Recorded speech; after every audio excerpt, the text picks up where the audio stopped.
اخبار کوتاه، دقیق و مهم روز چهارشنبه. وزارت ارشاد، حج و اوقاف می گوید روند انتقال حجاج افغان به عربستان و سعودی تا چند روزی آینده تکمیل خواهند شد. اتحادیه صنعتگران می گوید بعد از این در افغانستان ماشین‌آلات تولیدی ساخته می شود. دیروز یک ورکشاپ ماشین‌آلات تولیدی به نام پاک افغان افتتاح شد. سخنگوی دی افغانستان بانک در گفتگوی ویژه با تلویزیون ملی گفت ما از وزارت خزانه‌داری امریکا مجوزهای عمومی را شماره 14 تا 20 دریافت نموده ایم و در حال حاضر بانک‌های تجارتی کشور می توانند در برخی عرصه‌ها با کشورهای جهان تجارت کنند.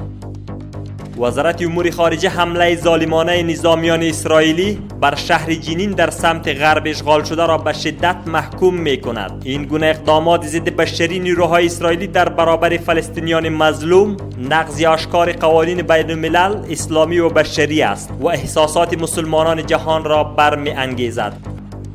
وزارت امور داخله می گوید در مرکز تعلیمی و آموزشی پلیس طارق بن زیاد ولایت خوست 50 تن منصوبین دروس مسلکی 2 ماهه را تکمیل نمودند. معاون والی آن ولایت در مراسم فراغت به منصوبین فارغ شده خطاب کرد که راه اخلاص و تقوا را انتخاب نمایند و در هر زمان به مردم خویش خدمات ارائه نمایند.